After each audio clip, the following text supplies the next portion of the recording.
Bismillahirrahmanirrahim. Assalamualaikum warahmatullahi wabarakatuh. Selamat pagi. Di sini kita berkumpul bersama untuk melaksanakan seminar pendidikan profesi guru dengan tema paradigma baru terhadap makna guru.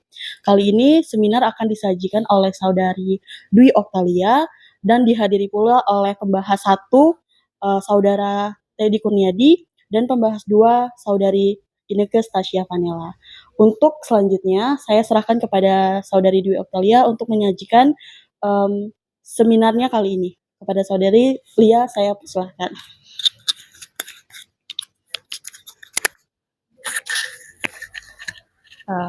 Assalamualaikum warahmatullahi wabarakatuh. Sebelumnya saya ucapkan terima kasih kepada rekan-rekan yang sudah menghadiri seminar PPG kali ini. Maka pada kesempatan kali ini saya akan menyajikan pemahaman terbaru saya terkait dengan paradigma baru terhadap makna guru. Hal yang juga mendasari perubahan paradigma baru terhadap makna guru ini adalah salah satunya merupakan design thinking. Design thinking merupakan mata kuliah yang memberikan kesempatan bagi saya untuk memiliki makna tersendiri sehingga pandangan saya terhadap guru, profesi guru lebih tepatnya, sebelum dan sesudah menjalani perkuliahan PPG berubah.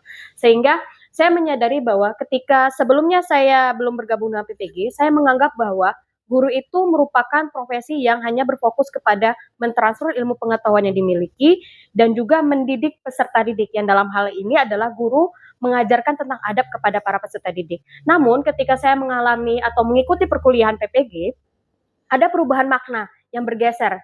Yang awalnya guru itu tugasnya hanya mentransfer ilmu pengetahuan, ketika saya sudah menyelesaikan PPG atau sudah menjalani perkuliahan PPG, saya menyadari bahwa tugas guru itu tidak sesimpel itu atau tidak hanya itu. Ada berbagai hal yang harus dilakukan oleh seorang guru, sehingga pergeseran makna itu terjadi pada diri saya sendiri. Dan mata kuliah yang mempengaruhinya yaitu design thinking. Design thinking ini merupakan mata kuliah yang memberikan kesempatan bagi mahasiswa untuk menjadi seorang kreator, yang dalam hal ini mahasiswa akan diberikan kesempatan untuk menciptakan suatu media atau materi ajar yang disesuaikan dengan karakteristik penggunanya, yaitu peserta didik. Tidak hanya karakteristik, tapi juga nanti akan bersinggungan dengan kebutuhan para peserta didik itu sendiri dan juga permasalahan yang mereka temui selama proses pembelajaran. Ada beberapa fase yang ditemui dalam proses pembelajaran design thinking, yaitu fase empathize yang berkaitan dengan bagaimana mahasiswa bisa merasakan atau menjadi atau memposisikan dirinya dalam posisi peserta didik. Yang dalam hal ini, fase empathize itu lebih memiliki kegiatan untuk menggali berbagai informasi terkait dengan kebutuhan, permasalahan, dan juga karakteristik peserta didik. Setelah melalui fase empathize, dilanjutkan dengan fase define. Fase define ini merupakan fase di mana mahasiswa mulai mencari tahu permasalahan yang didapatkan atau hasil dari data empathize sebelumnya. Sehingga mahasiswa nanti mungkin akan mulai ibaratnya mengintegrasikan atau memunculkan beberapa permasalahan-permasalahan yang mungkin berasal dari peserta didik atau mungkin lingkungan peserta didik. Dan dilanjutkan kembali ke fase adiat, di mana mahasiswa mulai merancang solusi-solusi atau ide-ide yang digunakan untuk mengatasi permasalahan yang sudah dirumuskan pada fase define sebelumnya. Setelah melewati atau menentukan solusi, kemudian mahasiswa akan membuat solusi itu menjadi dalam bentuk 3D atau solusi nyata yang bisa berupa media ajar maupun materi ajar yang kita sebut sebagai prototype. Prototipe inilah yang kemudian nanti akan diuji cobakan kepada peserta didik yang diharapkan bisa menjadi suatu solusi dalam permasalahan yang ditemui dalam proses pembelajaran. Nah, dalam kesempatan kali ini untuk materi design thinking, topik yang paling bermakna bagi saya adalah di fase empathize. Seperti yang sudah saya sebutkan sebelumnya, fase empathize merupakan proses yang dilakukan oleh kreator, yang dalam hal ini mahasiswa, dalam upaya untuk memahami penggunanya, termasuk kebutuhan dan juga karakteristiknya. Fase empathize ini bisa dilakukan dengan berbagai cara, salah satu diantaranya yaitu in-depth interview. In-depth interview itu sendiri, menurut Routledge pada tahun 2020, in-depth interview merupakan metode riset kualitatif yang hanya memerlukan sedikit sampel yang disesuaikan dengan kebutuhan penelitian. Jadi dalam in-depth interview ini tidak semua peserta didik akan menjadi sampel penelitian atau sampel yang digunakan atau sampel yang nantinya akan digunakan sebagai data untuk menyusun ide atau ide-ide dalam penentuan solusi permasalahan yang ada di dalam kelas. Jadi in-depth interview ini sendiri nanti akan dilakukan berdasarkan fase pengembangan strategi sebelum interview itu dilakukan. Baik, tahapan dalam in-depth interview itu sendiri dibagi menjadi 4 tahapan, yaitu pengembangan strategi, rumusan pertanyaan, in-depth interview, dan analisa data. Pengembangan strategi ini merupakan fase di mana mahasiswa mulai mengobservasi keadaan di kelas untuk mengetahui kira-kira pengelompokan atau golongan peserta didik mana yang dapat dikategorikan sebagai ekstrem kiri dan juga ekstrem kanan. Ekstrem kanan cenderung dikategorikan sebagai peserta didik dengan high achiever atau mereka yang mudah untuk memproses ilmu pengetahuan yang diberikan oleh pendidik atau guru. Sedangkan ekstrem kiri tergolong kepada para peserta didik yang memiliki permasalahan atau sulit untuk mengolah informasi yang diberikan oleh pendidik, yaitu guru. Nah, pada fase pengembangan strategi inilah mahasiswa mulai mengelompokkan peserta didik di dalam kelas untuk mencari tahu kira-kira apa kebutuhan dan permasalahan yang mereka miliki. Kemudian mereka merumuskan rumusan pertanyaan. Pertanyaan inilah yang nantinya akan digunakan oleh mahasiswa untuk mencari tahu atau menggali data terkait dengan kebutuhan dan juga karakteristik atau mungkin permasalahan yang ditemui oleh peserta didik. Rumusan pertanyaan ini sendiri nanti akan saya sampaikan di akhir, yaitu termasuk dalam artefak pembelajaran di design thinking. Nah, setelah pertanyaan dirumuskan, selanjutnya adalah tahap aksi, yaitu melakukan interview. Interview ini dilakukan dengan awalnya harus mendapatkan persetujuan dari peserta didik, apakah mereka bersedia untuk direcord atau tidak, ataukah mereka bersedia atau tidak untuk menjawab pertanyaan yang diberikan oleh mahasiswa sebagai guru model atau sebagai pendidik dalam hal ini. Setelah melakukan in-depth interview, dilanjutkan dengan analisa data.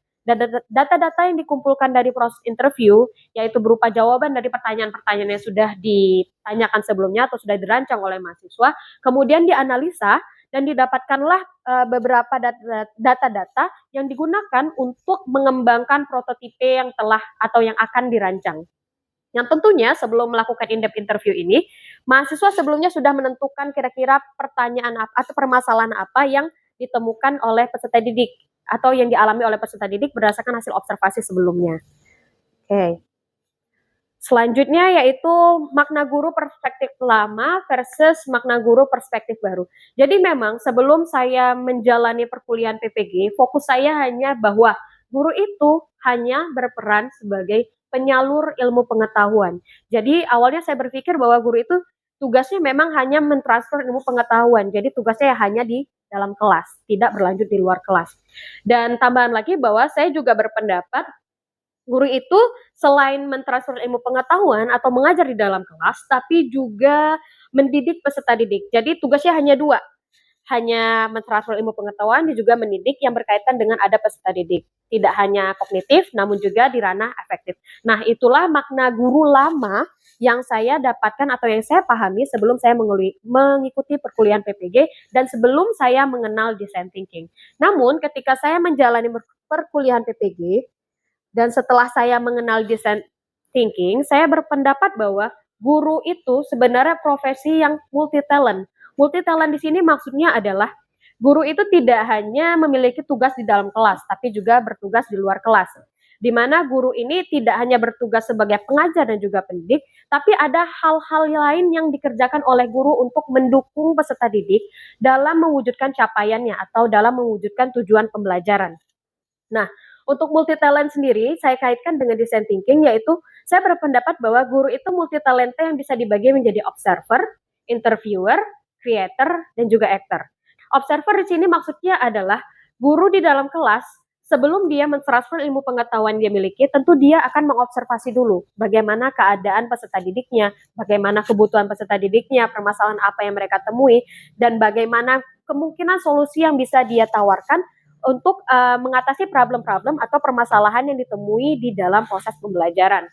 Nah, disinilah tugas guru itu yang berperan sebagai seorang peneliti. Dia tidak hanya mengajar tanpa mempertimbangkan bagaimana karakteristik dan permasalahan peserta didik. Dan dilanjutkan menjadi seorang interviewer.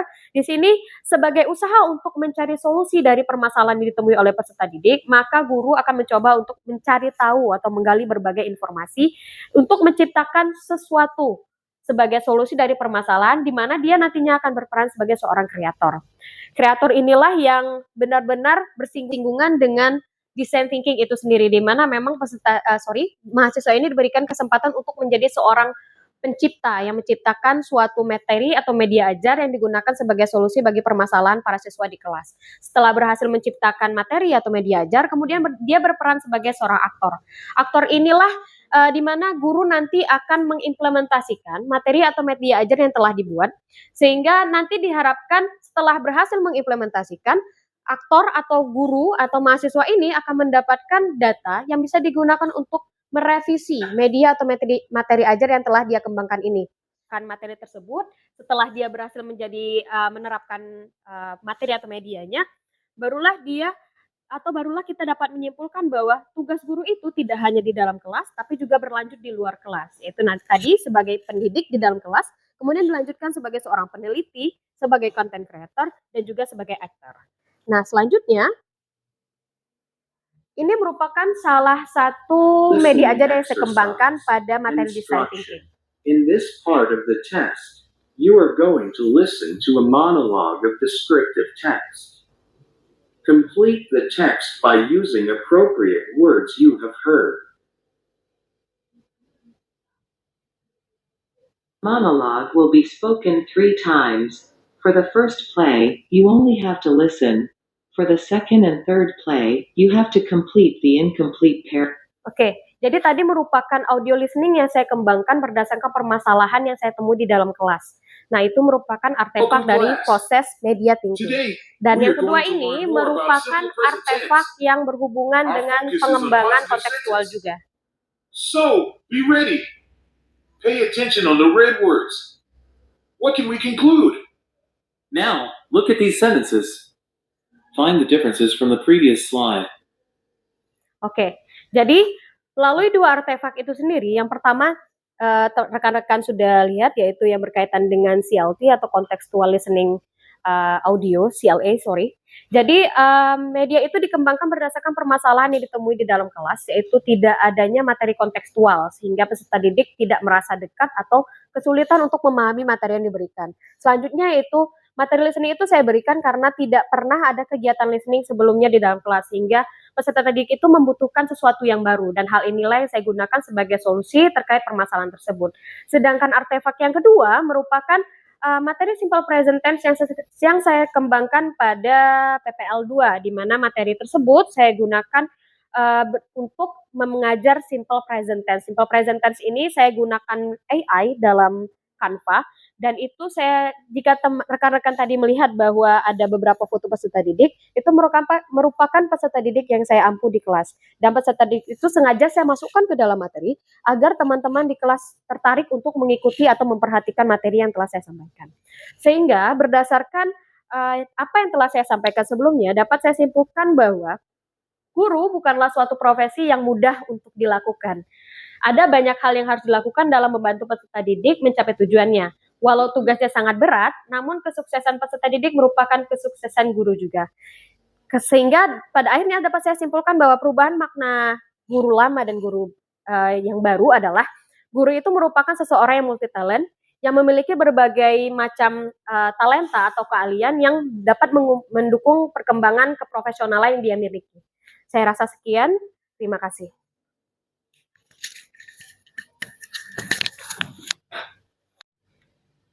Oke, baiklah, terima kasih kepada Saudari Dwi Octalia atas pemaparan bagaimana refleksi pembelajaran selama menempuh pendidikan profesi guru telah merubah perspektifnya terhadap makna guru dari yang seorang guru sebagai transfer ilmu menjadi bagaimana seorang guru harus mampu menjadi agen multitalenta. Itu yang menjadi kata kunci dari pemaparan dari Saudari Dwi Octalia. Nah, selanjutnya kepada pembahas, jika ada beberapa pertanyaan yang ingin disampaikan, saya persilahkan untuk langsung diajukan kepada Saudari Dwi Octalia. Baiklah, kepada pembahas 1, Saudara Teddy Kurniadi, saya persilahkan untuk mengajukan beberapa pertanyaan kepada Saudari Dwi Oktalia. Bismillahirrahmanirrahim. Assalamualaikum warahmatullahi wabarakatuh. Sebelumnya terima kasih untuk Ibu Moderator Ibu Desi dan Ibu Penyaji Ibu Dwi Oktalia terhadap memberikan hari ini yang paradigma baru terhadap makna guru. Yang saya suka adalah tadi sempat disinggung kembali sama Ibu Moderator bahwa guru tidak hanya pengajar atau pendidik, tetapi juga sebagai multi talented person, punya multi talenta, yaitu yang saya lihat di sini sebagai content creator. Terus di situ saya lihat ada beberapa AI yang Ibu gunakan. Di situ yang saya lihat pertama sekali adalah AI yang pertama itu loh Ibu. Saya lihat Ibu menggunakan AI text to speech sepertinya. Nah, dan saya lihat lagi yang kedua itu text to speech yang dari Canva. Nah, kebetulan saya juga sangat setuju bahwa guru sebagai content creator ini, dan saya juga sebagai guru yang sedang mencoba untuk menjadi content creator yang baik, guru sebagai content creator yang baik. Nah, di sini yang saya ingin tanyakan adalah dari sekian banyak AI yang ada, kenapa Ibu memilih AI yang Ibu gunakan di yang pertama sekali itu? Yang saya nggak tahu ya, itu aplikasi apa, apakah juga sama-sama dari Canva. Kalau yang kedua itu ketara sekali itu AI-nya Canva, tapi yang pertama itu tidak ada diinformasikan di situ. Nah, boleh diinformasikan AI ini AI yang seperti apa? Dapatnya dari mana? Apakah website? Apakah aplikasi mobile? Ataukah hal yang lain? Dan kenapa memilih hal ini dari sekian banyak AI? Itu aja. Terima kasih. Silakan Ibu Moderator. Baik, terima kasih pembahas 1 Teddy Kurniadi atas pertanyaannya. Mungkin bisa saya simpulkan bahwa pertanyaannya apa latar belakang pemilihan AI yang digunakan dalam membuat media audio listening yang Saudari Dwi Oktalia buat. Mungkin langsung bisa dijawab. Oke, baik. Terima kasih moderator dan juga pembahas. Jadi, apabila saya boleh bercerita sedikit, memang dari tahun 2019 itu saya memiliki ketertarikan sendiri untuk mengembangkan sebuah materi atau media ajar listening.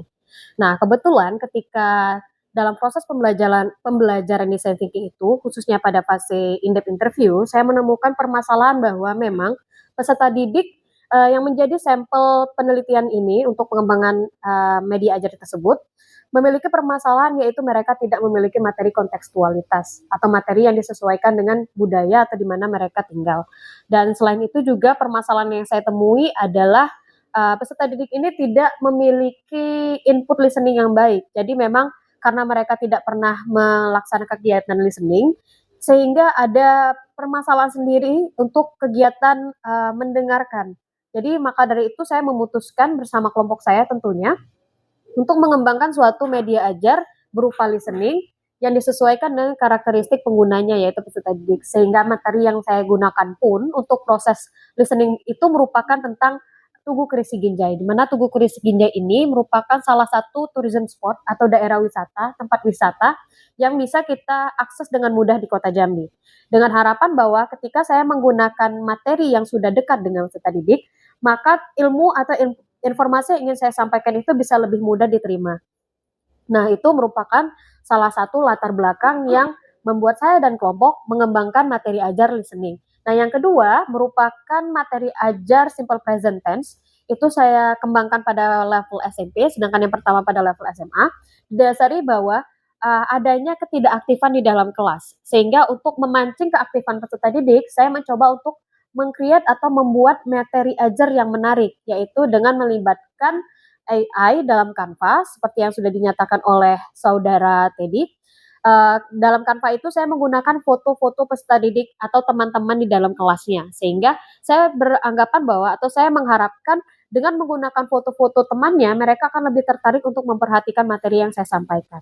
Nah, untuk media atau AI yang saya gunakan untuk CLA atau contextual listening audio, yaitu media ajar yang pertama, saya menggunakan text to speech. Jadi text to speech ini sendiri sebenarnya sudah saya coba gunakan pada tahun 2019.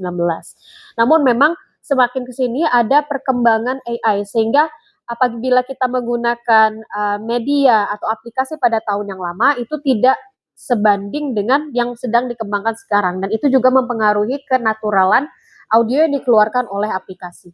Nah, untuk aplikasinya sendiri bisa di-download secara gratis di platform Play Store atau mungkin di iPhone juga bisa. Dan itu selain menggunakan text to speech, saya juga menggunakan CapCut untuk menggabungkan atau membuat suatu video.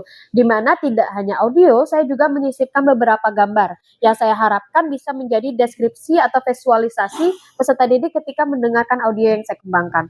Nah, jadi memang untuk menciptakan materi ajar itu ada 2 aplikasi yang kami pakai. Yang pertama text to speech dan yang kedua CapCut. CapCut itu digunakan untuk membuat video sehingga tidak hanya berupa MP3 listening tapi juga ada audionya. Untuk materi ajar yang kedua, saya hanya menggunakan Canva karena di Canva sendiri sudah ada AI di mana foto bisa dibuat menjadi seperti orang yang berbicara atau talking photo. Nah, disitulah pengalaman baru yang saya dapatkan terkait pembelajaran design thinking itu sendiri yang saya hubungkan dengan praktek implementasi langsung di dalam kelas atau PPL. Begitu. Bagaimana Saudara Teddy, ada yang perlu ditambahkan? Oke, saya kembalikan kepada moderator. Baiklah, berdasarkan jawaban dari saudari Dwi Oktalia dapat kita simpulkan bahwa latar belakang pemilihan AI tersebut adalah beberapa permasalahan yang ditemui di sekolah, baik di tingkat SMP maupun SMA tentang minimnya input dari media pembelajaran untuk listening skill seperti itu. Mungkin pembahas 2 boleh kalau ada pertanyaan yang ingin diajukan kepada pembahas 2 saudari Inneke, saya persilahkan. Baik, terima kasih atas kesempatan yang telah diberikan. Assalamualaikum warahmatullahi wabarakatuh. Ya, sebelumnya saya ingin mengapresiasi kepada saudari Lia sebagai penyaji karena telah menyampaikan materinya dengan baik dan cukup jelas dan poin-poin yang disampaikan telah diterima dengan baik. Tadi boleh lihat slide yang bagian empathize ya. Jadi ada tahapan pada fase-fase ini ya, ada fase-fase pada design thinking. Nah, yang pertama itu fase empathize. Nah, pada fase empathize ini ada fase empathize, next lagi ya kalau nggak salah. Next lagi, yang ada strategi, rumusan masalah. Nah, pada tahapan empathize ini ada pengembangan strategi, rumusan pertanyaan, in-depth interview. Nah, di saat in-depth interview itu berarti kita kan bersinggungan langsung dengan peserta didik ya. Nah, saya ingin saudari Lia menceritakan bagaimana cerita di saat in-depth interview itu dari awal pendekatan dengan peserta didik atau apakah ada kendala yang ditemui selama interview dan lain sebagainya. Mungkin bisa diceritakan pengalamannya di saat in-depth interview itu. Terima kasih. Baiklah, terima kasih kepada saudari Inneke. Jadi pertanyaannya berbagi pengalaman dalam melaksanakan in-depth interview. Mungkin kepada saudari Dwi Oktalia saya persilahkan untuk menjawab. Oke, baik. Memang ada beberapa hal yang perlu diperhatikan dalam proses in-depth interview ini apabila ditanya tadi saya mendengar bahwa bagaimana kendalanya. Namun sebelumnya saya akan menceritakan mungkin lebih ke proses bagaimana saya melaksanakan in-depth interview kepada peserta didik. Jadi sebelum pelaksanaan in-depth interview itu sendiri, ada fase sebelumnya itu pengembangan strategi dan rumusan pertanyaan. Pengembangan strategi inilah saya mulai mengobservasi keadaan peserta didik di dalam kelas. Jadi saya mulai melihat nih kira-kira peserta didik mana yang dapat saya kategorikan sebagai high achiever dan juga low achiever. Nah, high achiever dan low achiever inilah yang nantinya akan menjadi target interview saya. Jadi memang tidak semua peserta didik saya gunakan sebagai sampel, hanya beberapa saja. Kalau tidak salah ingat, saya kemarin menggunakan kira-kira ada 5 atau 6 peserta didik sebagai sampel dari penelitian untuk mengembangkan media ajar ini. Nah, setelah ketika melakukan in-depth interview itu sendiri, saya biasanya atau saya dan teman-teman lebih dulu melakukan pendekatan sehari sebelum interview. Jadi kami mencoba untuk mencari tahu apakah peserta didik ini bersedia untuk diajak interview atau tidak. Kalaupun misalnya dia tidak bersedia, kira-kira cara apa yang bisa kami gunakan agar data yang kami butuhkan berhasil kami dapatkan. Contohnya misalnya apakah nanti kami akan melakukan interview dalam mode mengobrol biasa atau mungkin memang hanya sharing session yang tidak benar-benar ibaratnya tuh interview itu dilakukan secara formal. Namun dalam pelaksanaannya sendiri ternyata kami bisa atau peserta didik itu bersedia untuk diinterview sehingga kami tidak menemui kendala berarti terkait dengan persetujuan untuk melaksanakan interview. Nah, ketika melaksanakan interview, kami dibagi menjadi 2 kelompok. Karena kami mengerjakan media ajar ini sendiri bekerja di dalam kelompok. Jadi dibagi kepada kelompok mahasiswa untuk mewawancarai kelompok siswa high achiever dan 2 kelompok mahasiswa untuk yang low achiever. Jadi memang kami membagi-bagi tugas karena kami memikirkan untuk efisiensi waktu. Nah, karena saya berada atau mendapatkan kelompok siswa low achiever, saat itu saya menemukan salah satu peserta didik yang unik karena anak ini tidak bisa menangkap langsung pertanyaan yang kami berikan. Jadi dibutuhkan beberapa kali kesempatan agar peserta didik ini paham dengan apa yang kami tanyakan dan jawabannya itu sesuai atau sesuai dengan apa yang kami harapkan jawabannya. Nah, peserta didik ini setelah kami melaksanakan interview beberapa kali, mengajukan beberapa pertanyaan, kami melihat bahwa memang kami tidak bisa menggunakan pertanyaan yang ibaratnya formal. Jadi, rumusan pertanyaan yang telah kami siapkan itu sudah coba kami tanyakan, ternyata memang harus kami rubah. Jadi mungkin kendala yang saya temui saat in-depth interview itu salah satunya yang tadi itu, karena peserta didik tidak bisa memahami pertanyaan yang telah kami berikan. Padahal sebenarnya apabila kita kategorikan siswa dalam level fase E atau level SMA kelas 9, seharusnya dia sudah bisa memproses informasi. Dan itulah kami menyadari bahwa peserta didik ini memang harus kami berikan treatment yang berbeda. Nah, setelah berhasil mendapatkan data, maka kami juga melakukan konfirmasi kembali. Jadi apa yang dia utarakan sebelumnya tidak langsung kami terima. Jadi kami memberikan beberapa pertanyaan lanjutan untuk mengkonfirmasi jawaban dari si peserta didik tersebut. Sehingga pada akhirnya kami dapatkanlah apa kendala yang dia temui selama proses pembelajaran, bagaimana cara dia belajar, kemudian juga apa kebutuhan yang dia inginkan untuk mempelajari bahasa Inggris dalam kelas, dan berbagai hal lainnya. Nah, untuk kendala seperti yang sudah saya sebutkan tadi, kendalanya berasal dari peserta didik, karena itu khusus dari kelompok saya, karena kami menginterview peserta didik yang dapat dikategorikan sebagai low achiever. Dan sebenarnya hanya satu peserta didik itu yang sangat unik kalau kita kategorikan, atau bisa kita bilang bahwa peserta didik ini unik. Nah, untuk peserta didik lain tidak ada kendala yang begitu berarti. Kami berhasil mendapatkan informasi, bahkan untuk apabila boleh saya ceritakan dari kelompok yang satunya lagi yang ketika mewawancarai high achiever, mereka malah kelompok peserta didik itu bisa memberikan saran. Jadi mereka tahu apa yang mereka inginkan dan juga mereka paham solusi apa yang mungkin bisa guru terapkan untuk mengatasi permasalahan yang ada di dalam kelas. Kurang lebih seperti itu. Saya kembalikan lagi ke moderator.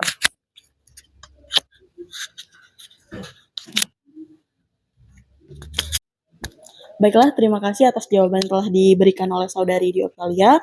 Kepada pembahas, mungkin ada tanggapan dari jawaban tersebut? Sudah cukup jelas. Sudah cukup jelas. Oke, terima kasih. Mungkin ada pertanyaan lain yang ingin disampaikan? Mungkin kepada saudara Teddy, saya persilahkan. Baik, terima kasih Ibu Moderator. Kembali lagi ke Ibu Dwi Oktalia. Yang ingin saya tanyakan adalah tadi kan begitu banyak ya desk job-nya guru selain pendidik, pengajar, kita juga nanti jadi content creator segala macamnya gitu. Nah, yang ingin saya tanyakan adalah menurut perspektif Anda, apakah ini tidak terlalu banyak sebagai guru untuk dilakukan? Dan bagaimana menurut pandangan Anda?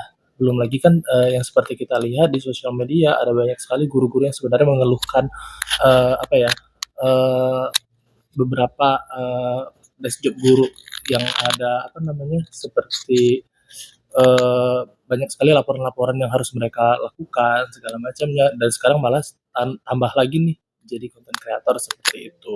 Mungkin ada tambahan juga mungkin dari Ibu, pembahas? Ya, sebenarnya saya memiliki pertanyaan yang hampir sama dengan, saudara pembahas, saudara Teddy. Jadi, tadi terdapat perubahan makna guru dari saudari Lia dari, awal sebelum menjalani perkuliahan, dan dibandingkan dengan setelah menjalani perkuliahan. Yang mana makna pertama itu bahwa guru adalah seorang pengajar dan mendidik yang mentransfer ilmu kepada peserta didik dan, berubah menjadi guru ini merupakan agen yang multitalenta, yang mana menjadi observer, interviewer, kreator, dan aktor. Jadi kita harus bisa, melakukan semuanya gitu sendiri. Nah, eee, jadi menurut kita itu hal yang, cukup sulit untuk dilakukan dan harus belajar lebih banyak lagi dan harus menyediakan waktu dan tenaga yang lebih banyak dari sebelumnya. Nah, menurut, saudari Lia, pribadi, pandangan Anda pribadi, apakah, eee hal ini, eee, guru sebagai seorang yang multitalenta itu, apakah Anda menyetujuinya? Maksudnya, ataukah menurut Anda guru itu cukup sebagai fokus kepada pengajaran, mentransfer ilmu, dan untuk bagian editing video, kreator, dan segala macamnya yang berhubungan dengan IT segala macam itu mungkin bisa diserahkan kepada, pihak-pihak yang menguasai, seperti itu. Nah, mungkin, Anda bisa berbagi pandangan Anda terhadap hal itu. Terima kasih. Baiklah, pertanyaan dari saudara Teddy dan saudari Ineke terkait dengan bagaimana, peran seorang guru yang multitalenta dan pandangan saudari Dwi Octavia terhadap hal tersebut. Mungkin bisa langsung dijawab?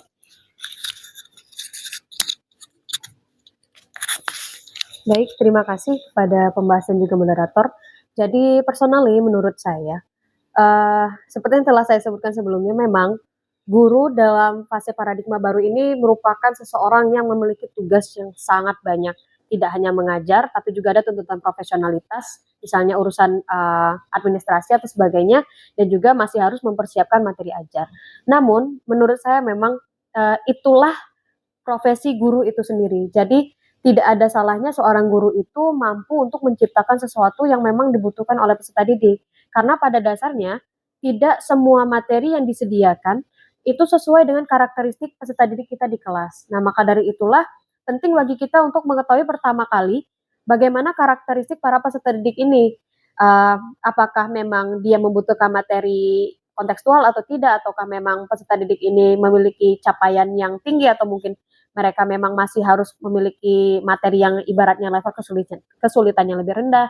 Nah, apabila seorang guru tidak bisa menciptakan materi yang disesuaikan dengan karakteristik dan kebutuhan peserta didik, maka pembelajaran itu tidak akan jadi lebih bermakna.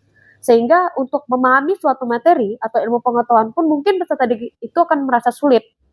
Nah, maka dari itu menurut saya memang akan lebih baik apabila seorang guru itu memang bisa menjadi seorang content creator. Mungkin memang sulit karena ada beberapa hal yang harus dipelajari, terutama mungkin ya bagi untuk guru-guru yang sudah senior. Kemampuan mereka dalam mengolah informasi terbaru itu tidak sebaik kita bagi guru-guru yang muda. Namun apabila seorang guru berhasil menciptakan suatu materi atau media ajar yang memang sudah sesuai dengan karakteristik peserta didiknya, maka dapat disimpulkan bahwa hal ini mendukung peningkatan keprofesionalitasan seorang guru itu sendiri.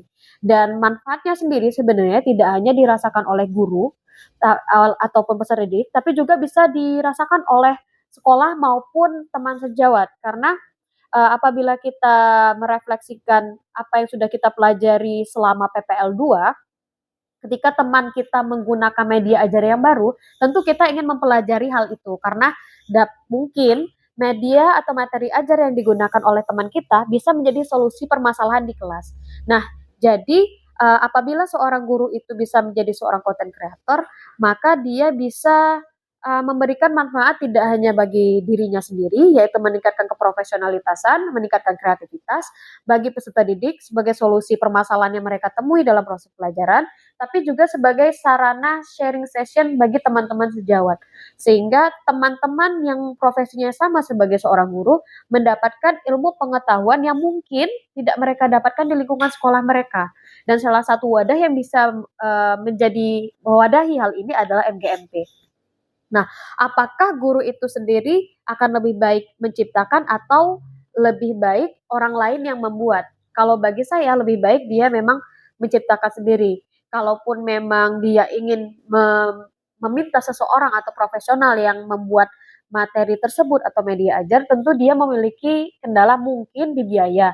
Tapi apabila biaya itu bukan menjadi kendala, maka guru bisa meminta orang lain untuk mengerjakannya. Namun yang menjadi kendala atau kerugian bagi guru adalah ketika dia tidak bisa menciptakan materi sendiri, dia membutuhkan waktu untuk memberikan solusi kepada peserta didik. Karena apabila materi atau media ajar itu dibuat oleh orang lain, tentunya akan memakan waktu dalam proses pembuatannya. Sedangkan guru tentunya memiliki waktu yang terbatas untuk menciptakan materi sesuai dengan rangkaian pembelajaran kurikulum yang telah dirancang.